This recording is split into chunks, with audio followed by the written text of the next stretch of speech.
एक दिन महाप्रभु जगन्नाथ जी बैठे थे तो भगवान के परम भक्त श्री माधवदास जी पहुंचे भीतर, दर्शन कर रहे थे। तो भक्त तो पहचान जाते हैं कि ठाकुर जी का मुख मुरझा रहा है, थोड़े उदास लग रहे हैं। माधवदास जी बोले, जय जय, आज आप इतने उदास क्यों लग रहे हैं? इतने संकट कष्ट में आप क्यों हैं? सब लोग बैठ जाओ, जो भी खड़े हैं सब लोग बैठ जाओ, जहां जगह मिले वहीं बैठ जाओ। माधवदास जी बोले, प्रभु आप इतने हमको कष्ट में क्यों लग रहे हैं?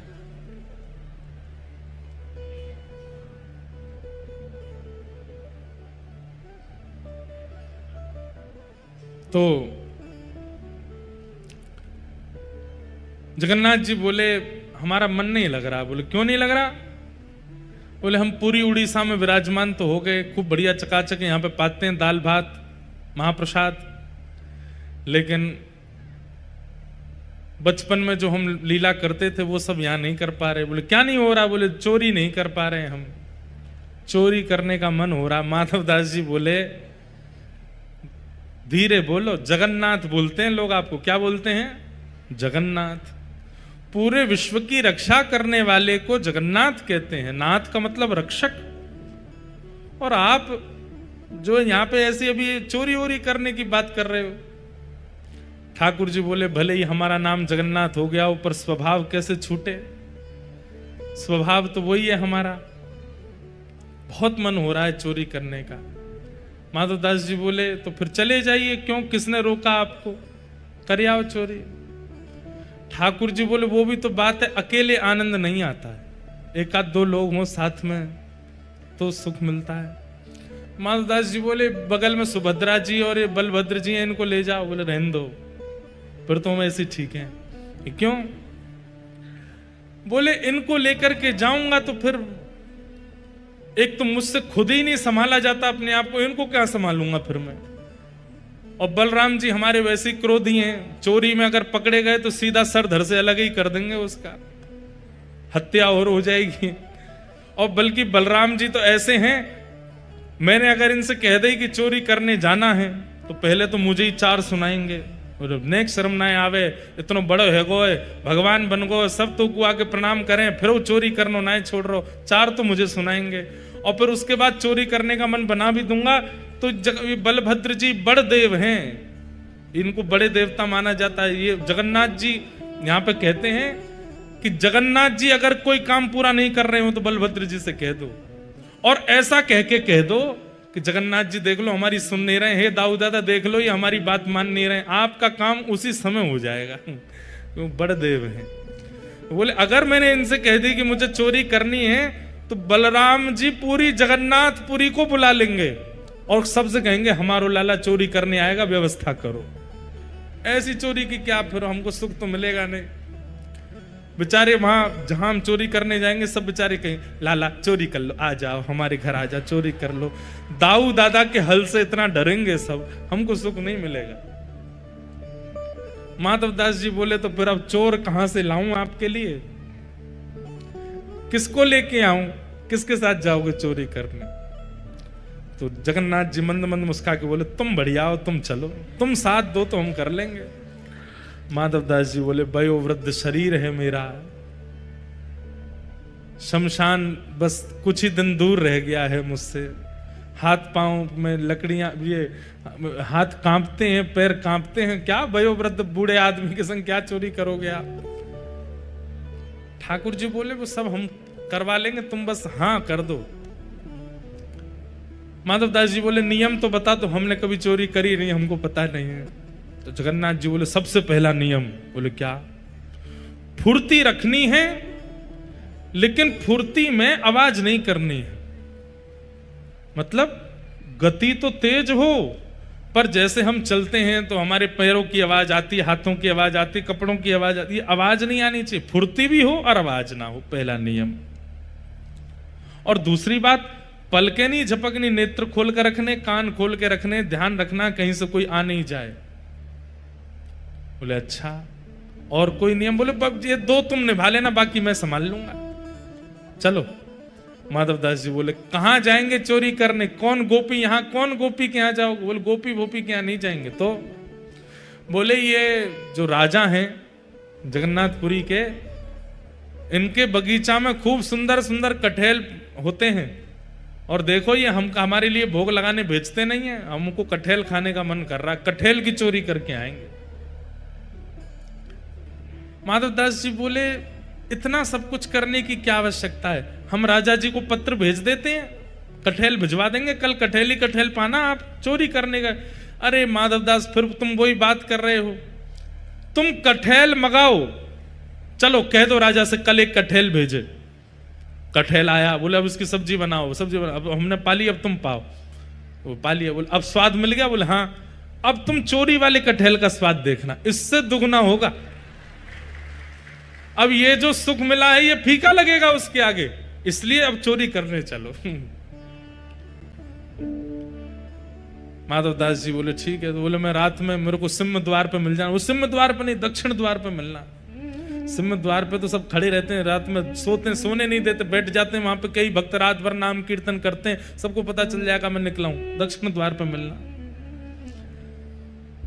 दक्षिण द्वार पे माधवदास जी बाहर प्रतीक्षा कर रहे हैं। रात्रि में ठाकुर जी आए, चुपचाप छोटे से लाला बन गए, बड़े बड़े नेत्र हैं, कारे ठाकुर जी, और सुंदर एक पोशाक अपनी ऐसी धारण करके आए, आंख ही आंख दिख रही है बस। माधवदास जी ने अपने कंधा पे बैठा लिया, और यहां दोनों हाथ रख करके श्री जगन्नाथ जी जा रहे हैं चोरी करने। राजा के बगीचा में पहुंचे, कहां हैं? बोले देखो वो सामने कटहल का पेड़ है, वहां चलो। पहुंच गए बगीचा में, अंदर जाकर के जगन्नाथ जी उतर गए नीचे। ठाकुर जी बोले अब ऊपर चढ़ना पड़ेगा, ऊपर से कटहल तोड़नी पड़ेगी। तो माधवदास जी बोले कौन से पेड़ पर चढ़ना? अरे धीरे बोलो, कोई सुन लेगा, हम तुमसे पहले ही बोले धीरे बोलना, क्या चिल्ला रहे हो? जैसे ही माधवदास जी बोले इतने में कौन से पेड़ पर चढ़ना है, तो बगीचे का मालिक उठ गया, बोले मैं बताता हूं कौन से पर चढ़ना, रुको। डंडा लेकर के आया, कहां हो तुम? अब जगन्नाथ जी मुख बंद करो, माधवदास जी को छुपा में बोले कि इतना तेज क्यों बोलते हो, पहले ही कहा था आवाज नहीं करनी, देखो आ रहा है, ढूंढ रहा है हमको। छुप के खड़े हो गए, बगीचा में घूम के चला गया, वो उसको नहीं मिले। माधवदास जी बोले अब क्या करना है? बोले देखो पेड़ के ऊपर हम दोनों में से कोई एक चढ़ेगा, और नीचे दूसरा ऐसे करके लपकेगा, गिरेगा तो धम आवाज होगी, फिर से आ जाएगा माली। तो माधवदास जी बोले आप तो लाला हो, इतना भारी आपका शरीर है, आप खुद ही धम्म से नहीं गिर जाओ, मैं चढ़ता हूं ऊपर। ठाकुर जी बोले तुम चढ़ो, हम पीताम्बरी करके खड़े, हम ले लेंगे गोद में। ऊपर चढ़ गए माधवदास जी। अब कटहल लेकर के अब माधवदास जी ऊपर से चिल्ला के पूछ रहे कौन सा तू, जे वाला कि वो वाला? ठाकुर जी बोले मरे खड़ो रहे ऊपर ही। इतने में ही बगीचा वाला बोले मैं बताता हूं कौन सा। ठाकुर जी तो वहां से भाज गए। अब ऊपर से माधवदास जी कटहल गिर रहे नीचे, धम्म। अरे ये धम्म आवाज आ रही है, आप लपक नहीं रहे क्या? नीचे माली बोला मैं लपकूंगा, आजा नीचे। माधवदास जी नीचे उतर करके आए बेचारे, ठाकुर जी तो भाज गए वहां से। माधवदास जी जैसे ही निकल करके नीचे आए, माली ने पकड़ करके 2-4 तो डंडा दिए, उनमें हाथ पांव बांध दिए, बोले रुक जाओ तुमको बताते हैं, सुबह होगी। माधवदास जी इधर उधर देख रहे, किसको ढूंढ रहे हो? बोले एक और आए थे साथ में, उनको ढूंढ रहा हूं, हमें तो कोई नहीं दिखा। बोले वो तो अंतर ध्यान हो गए होंगे, वो कहां देखेंगे। ठाकुर जी भाज गए, सीधे मंदिर में जाके खड़े है गए, बढ़िया है। दूसरे दिन सुबह हुई, राजा को खबर मिली कि भाई हमारे बगीचा में कोई चोर घुसे थे रात को। सुबह सुबह राजा बगीचा घूमने आता था, तो जैसे ही बगीचा में आया तो देखा माधवदास जी पेड़ से लटके पड़े हैं। राजा उनको गुरु मानता था, तुरंत आकर के अरे गुरुदेव गुरुदेव गुरुदेव ये कैसी लीला, जल्दी खोलो इनके। मालिक है इनको नहीं खोलना, ये रात में कटहल चुरा रहे थे यहां से। अरे हमारे गुरुजी हैं, खोलो इनको। तुरंत खोला, माधवदास जी के नेत्र सजल हैं। राजा बोले भगवान गुरुदेव ये कैसा कौतुक, आप मुझे बोल देते, मैं आपने परसों भी तो मंगवाया तो मैंने कटहल भिजवाया, आप और इच्छा थी तो मैं और भिजवा देता। माधवदास जी बोले हमारा शरीर देख करके तुमको लगता है कि हम कटहल खाते होंगे? हमारे अंग में कहीं भी आपको ऐसे लक्षण दिखते हैं? हमारी जीवा इतनी चटोरी होगी कि हमको कटहल की इच्छा हो? तो बोले हमारी जगन्नाथपुरी में सबसे चटोरे कौन है? बोले कौन है? बोले सबसे ज्यादा स्वादिगर एक ही है, महाप्रभु जगन्नाथ। उनकी इच्छा हो रही थी कि भैया बहुत बड़े है गए, हमने चोरी नहीं करी, तो चोरी करने के लिए आपके बगीचे में आए थे, कटहल की चुराई करने के लिए हमको ऊपर चढ़ाया, सबरी बात बताई, और बोले वो तो भाग गए, इसने हमको पकड़ लिया। राजा के नेत्र सजल हो गए, चरणों में गिर गए, बोले मैं कितना बड़ा भाग्यशाली हूं, महाप्रभु जगन्नाथ मेरे बगीचे पर चोरी करने आए। और उसी दिन पूरा बगीचा महाप्रभु जगन्नाथ जी के ही नाम कर दिया। बोले अभी महाप्रभु जी का ही है, अभी हमारा नहीं है, अब यहां जो भी सामग्री सब महाप्रभु जी की। माधवदास जी बेचारे स्नान ध्यान करके निकले, समुद्र प्रणाम करने जाते थे रोज भोर में। जैसे ही समुद्र प्रणाम करने गए, सोई दूर देखा कालिया ठाकुर ऐसे ऐसे चलते आ रहे हैं। माधवदास जी बोले बहुत बढ़िया, भाज गए थे रात को? बोले हम तो नहीं भाजे, तुम चिल्ला क्यों रहे थे ऊपर पेड़ पे से? तो बोले तो तुम्हारी इच्छा पूरी हो गई, चोरी करनी है, चोरी करनी है, एक कटहल हाथ नहीं पड़ा आपके। बोले अब क्या करें? बोले चिंता नहीं करो, आप तो भाज गए थे, पर हम देखो रात में पिटे बंधे पूरा बगीचा आपके नाम करवा के आ गए, लो अब जाओ खूब प्रेम से कटहल पाओ। ठाकुर जी बोले माधव मन की मन में ही रह गई। बोले क्या चोरी? भाई नहीं। बोले तुम्हारे हाथ जोड़े, अब तुम खुद ही देख लेना कब करनी है। तो आज भी जगन्नाथ महाप्रभु की इच्छा पूरी भई नहीं है चोरी करवे की। है कोई अगर तो करो ऐसी व्यवस्था कि कभी महाप्रभु जी आवे और चोरी कर ले जाएं आपके घर से कछु। बंधुओं, अपनी बगीचे के पुष्पों को इसी भाव से तैयार करो, अपने बगीचे के सुंदर फलों को भी इसी भाव से तैयार करो, अपने घर की सब सामग्री को इसी भाव से तैयार करो कि कभी महाप्रभु जी की इच्छा पूरी हो जाए, कभी उनका ये भाव पूरा हो जाए, वो हमारे घर आवे। तू है सखी बड़ भाग बड़ी, नंदलाल तेरे घर आवत है। तू है सखी बड़ भाग बड़ी, नंदलाल तेरे घर। चाहे ठाकुर जी कितनी भी दूर चले जाएं वृंदावन से, पर वृंदावन की स्मृति ठाकुर जी के संग ही रहती है।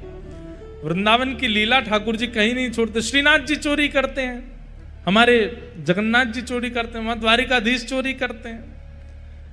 बद्रीनाथ भगवान बेचारे वो तो तपस्या में, वो कर नहीं रहे, पर करते तो वो भी होंगे, छोड़ नहीं सकते।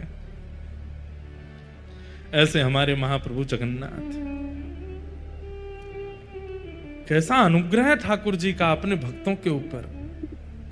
कभी कभी हमें लगता है कि आज भी अनुग्रह ठाकुर जी करते हैं, आज भी लीला महाप्रभु जगन्नाथ कर रहे हैं, पर हमें अभी पता नहीं चल रहा है।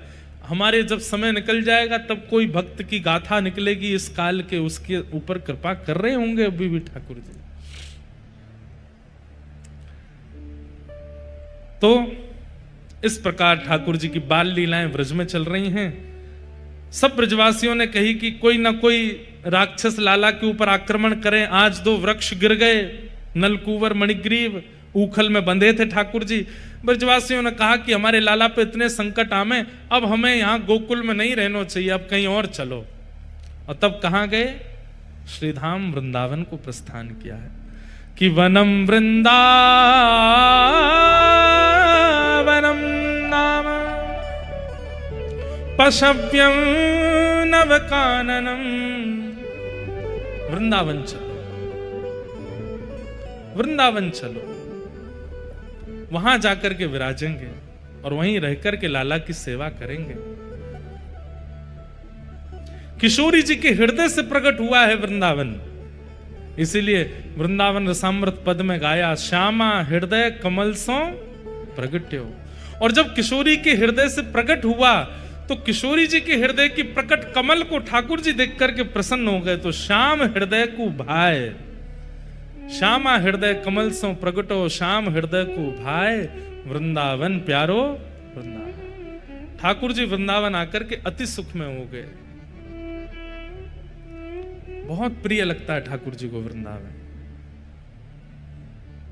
बंधुओं, कोई वृंदावन से अगर जगन्नाथपुरी आता है ना, एक बात कह दें आपको, इस बात को बताने के बाद हम ही वैसे संकट में पड़ जाएंगे, लेकिन फिर भी बता देते हैं। या तो आचार्य के साथ जगन्नाथ जी का दर्शन करो, या किसी ब्रजवासी के साथ ठाकुर जी का दर्शन करो। ब्रजवासी को संग लेकर के महाप्रभु जी का दर्शन करोगे, महाप्रभु जी बड़े प्रसन्न होते हैं। ब्रजवासी को देखने के लिए तो ये किस लिए विराज रहे हैं ऐसे, ये हाथ ऐसे क्यों हैं, मुख ऐसा क्यों है, हम कह सकते हैं हमारी याद में, हम ब्रजवासियों की याद में महाप्रभु जगन्नाथ जी पिघल गए। ब्रजवासी वल्लभ सदा मेरे जीवन प्राण, इनको नाही बिसारी हूं मोहे नंद बाबा की आन। ठाकुर जी स्वयं सौगंध खाते हैं नंद बाबा की, और ये ब्रजवासी, और जब तक ब्रज में ब्रजवासी आते रहेंगे ये मेरे प्राण रहेंगे, चाहे ये जैसे भी हों ये मेरे प्राण ही रहेंगे। ब्रजवासी वल्लभ सदा मेरे जीवन प्राण, मुझे प्राणों से भी अति प्रिय हैं ये ब्रजवासी। आज भी महाप्रभु जगन्नाथ जी, हम भले ही खूब आनंद में उनके सामने जाते हैं, खूब नाचते हैं, खूब गाते हैं, लेकिन वो विरह में है। ये ठाकुर जी का विरह स्वरूप है। अपने ब्रजवासियों की याद में ठाकुर जी पिघल गए। आज भी ठाकुर जी को मधुमंगल की याद आती है। वो मधुमंगल जो सुबह उठता है ना, तो सुबह उठते ही हर व्यक्ति धीमे धीमे अपने नेत्र खोलता है, आंख एक साथ नहीं खुलती, लेकिन मधुमंगल तो आंख पे हाथ धर लेता है और हाथ पे हाथ धरते हुए स्पर्श करते हुए चलता है। अब मैं घर से बाहर आए गए हो, अब जे गली आ गई, आगे वाली गली तो अब मैं नंद भवन के सामने मुड़ गए हो, अब नंद भवन आए गए हो, और दहली के अंदर प्रवेश करते ही मैया, ओ मैया, हाँ लाला उठ गए हो ना, अब ही तो ना उठो। तो मधुमंगल ऐसे ही बैठा रहता है, बोले मैया जब लाला उठ जाए तो मैं बताइयो।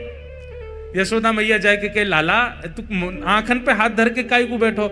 मैया मैं अगर पहली आंख खोल करके कोई और को देख लूं ना, मेरा पूरा दिन बर्बाद हो जाए, लेकिन मैं पहली बार जब लाला को देखूं तो मेरा पूरा दिन बड़ो मंगल जाए। मैया जब लाला उठ जाए तो मैं बताई दूं। ऐसे ही बैठे रहता मधुमंगल। इतने में ही पलना हिलता है, ठाकुर जी उतरते हैं। यशोदा मैया सबसे पहले जाके कहती अरे मधुमंगल देख लाला उठ गए हो। ठाकुर जी के सामने आकर के मधुमंगल तब हाथ उठावे और सबसे पहले लाला को देखे, और लाला देखते ही वहां से भाज जाए और फिर जाकर अपनो प्रसाद पावे, स्नान ध्यान करे। रोज देखे ठाकुर जी को, और कुछ नहीं देखना, सबसे पहले लाल जी देखे।